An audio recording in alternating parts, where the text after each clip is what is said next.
اللہ نے اللہ کی بارگاہ میں التجا کی، میرے مالک میری امت کو دن مانگتی ہے، یا اللہ کرم کر دے، کوئی خاص دن دے دے، اور ساتھ ہی عرض کر دیا جمعہ عطا کر دے۔ اللہ کریم نے فرمایا میرے کلیم تو بڑا پیارا ہے، جمعے سے انگلی اٹھا، کسی اور دن پہ ٹکا تجھے دے دوں گا۔ عرض کی مالک ٹھیک ہے تیری رضا ہے، لیکن جمعہ کیوں نہیں دیتا؟ غریب ناز سے یہ جواب آیا، یہ محبوب کی امت کے لیے۔ عرض کی مالک چلو جمعے کا دن نہ صحیح، شب برات دے دے، شب قدر دے دے، یہی جواب آیا ہوگا۔ میرے کلیم تو بھی بڑا پیارا ہے اور تیرے لیے بڑے ناز برداریاں ہیں، لیکن ذرا اس رات سے انگلی اٹھانا، کسی اور پہ ٹکا لے۔ مالک اس میں راز کیا ہے؟ یا اللہ یہ بھی محبوب، اللہ کی بارگاہ سے جواب آیا ہوگا، موسیٰ یہ بھی محبوب کی امت کے لیے ہے۔ اور یہ نہیں کہا کہ محبوب کے لیے، بلکہ محبوب کی امت کے لیے۔ اور پھر عرض کیا ہوگا مالک شب برات دے دے، فرمایا یہ بھی امت مصطفیٰ کے لیے۔ یا اللہ پھر شب معراج دے دے، فرمایا یہ حبیب کے لیے رات ہے، اور تیرے لیے معراج یہ ہے کہ چھٹے آسمان پہ انتظار میں بیٹھ جانا، میرا سونا آئے گا، مازاد کے کاجل والا میرے جلوے آنکھوں میں سمائے گا، مجھے مل کر واپس جائے گا۔ تجھے اختیار ہے میرے محبوب کے جلووں کو دیکھ لینا، میرا محبوب اعلان کرتا پھرے گا، من رانی رائے الحق، لوگوں جس نے مجھے دیکھا اس نے حق کو دیکھا، مجھے اور کوئی دیکھ نہیں سکتا، جس نے مجھے دیکھنا ہو میرے محبوب مصطفیٰ کو دیکھنا۔ عزیزان گرامی قدر، یہ بڑی التجا ہوتی رہی، حتیٰ کہ عرض کی مالک کو مہینہ دے دے، فرمایا رمضان بھی دے دے، یہی جواب ملا، یہ بھی امت مصطفیٰ کے لیے ہے۔ سیرت نگاروں نے لکھا، موسیٰ کلیم اللہ نے جب یہ سنا ہاتھ اٹھا دیے، کہا مالک جمعہ بھی نہیں دیتا، مالک تو شب قدر نہیں دیتا، شب برات بھی امت مصطفیٰ کے لیے، رمضان بھی امت مصطفیٰ کے لیے، مالک میری یہ تو قبول کر، مجھے امت مصطفیٰ میں شامل کرنا۔ قسم سے اس کرم کے کہاں تھکا کہ مالک کے احسانات ہیں۔ روز محشر اور سارے انبیاء پوری زندگی امت کو تبلیغ کرتے رہے، لیکن جب امت نے ستایا پریشان کیا، پھر اس نبی نے جو پیکر اخلاص و محبت بھی تھے اور شفقت و رحمت بھی تھے، بالآخر ہاتھ انبیاء کے اٹھ گئے۔ حضرت نوح کا ہاتھ اٹھا تو کہہ دیا مالک یہ مانتے نہیں، میں نے 950 سال تیرا دین دیا، یا اللہ ایسا عذاب بھیج دنیا پہ کوئی کافر نہ رہے، سارے مٹ جائیں۔ مالک نے پھر طوفان بھیجا، سب کو ڈبو کے مار دیا۔ وہ بھی پیغمبر کی شان تھی، اور پیغمبر کی غیرت کے لیے اللہ نے امتحان نازل کر دیا۔ موسیٰ کلیم اللہ نے جب کہا تو کہ اس کے بعد فرعون کو رب نے پانی میں ڈبو کے مار دیا، کسی قوم کو پتھروں سے مارا، کسی قوم کے اوپر خون کو برسا دیا، اور کسی کو آندھی سے تڑپا دیا۔ یہ ساری قوموں پہ امتحان آتے رہے، اور انبیاء نے مانگ کر عذاب لیے، یا اللہ انہیں تباہ کر دے، یہ تیری بات مانتے نہیں نہ میری مانتے ہیں، لیکن لاکھوں سلام ہم کتنے گئے گزرے بھی تھے، امت نے کتنا ستلایا۔ ذرا ماضی کے جھروکوں میں یارو جھانکو تو صحیح، آج بڑا آسان ہے، پنکھے کی ہوا میں کرسی پہ بیٹھ کر ہاشمی کا تقریر کرنا آسان، آپ کا سننا آسان ہے۔ میرے مصطفیٰ کی اس کتاب کو بھی دیکھو، آپ کے لال نے جب دیکھا کہ مکہ کے قریب طائف بستی ہے اور وہ بڑی اسودہ حال ہے، موسم اچھا ہے، لوگ تاجر ہیں، کیوں نہ ان تاجروں کو دعوت حق دی جائے، قریب آئیں گے تو اور مشن پھیلے گا۔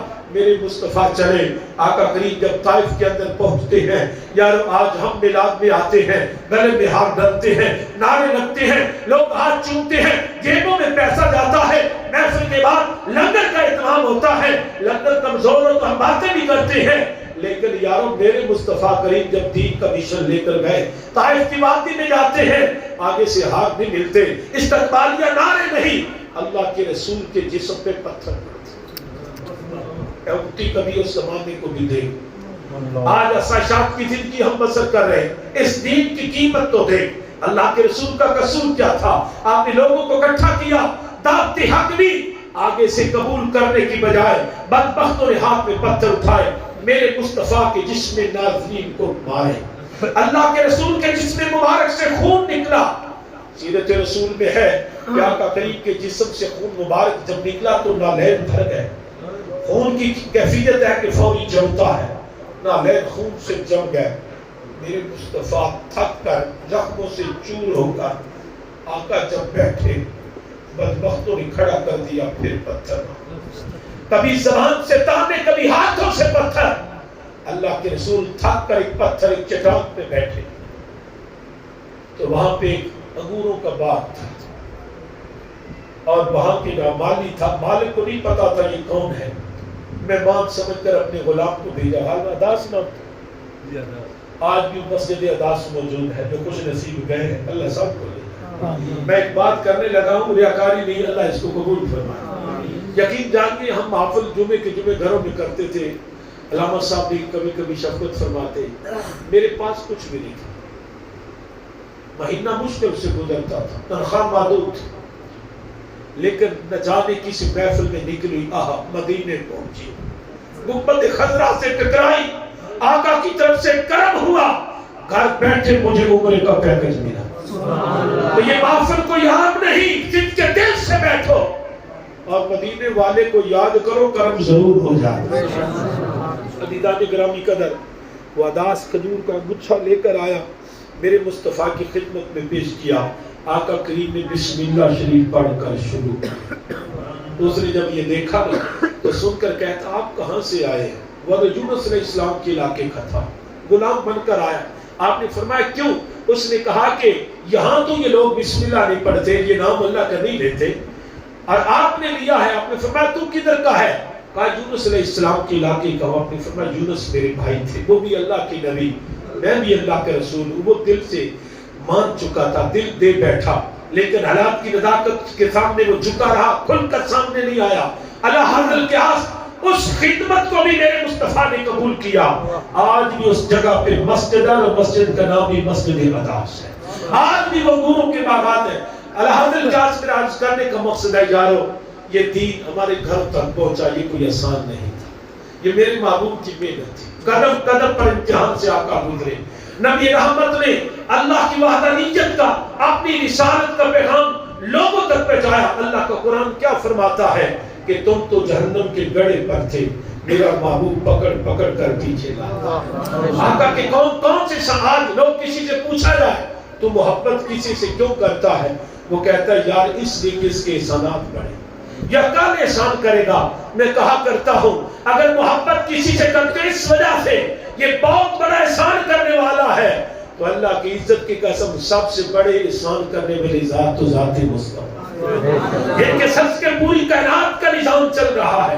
تیرا میرا وجود بھی آقا کے مرہون منت ہے۔ حدیث مبارکہ میں ہے کہ اللہ کریم نے فرمایا میرے حبیب تجھے پیدا نہ کرنا ہوتا تو کچھ بھی نہ بنا۔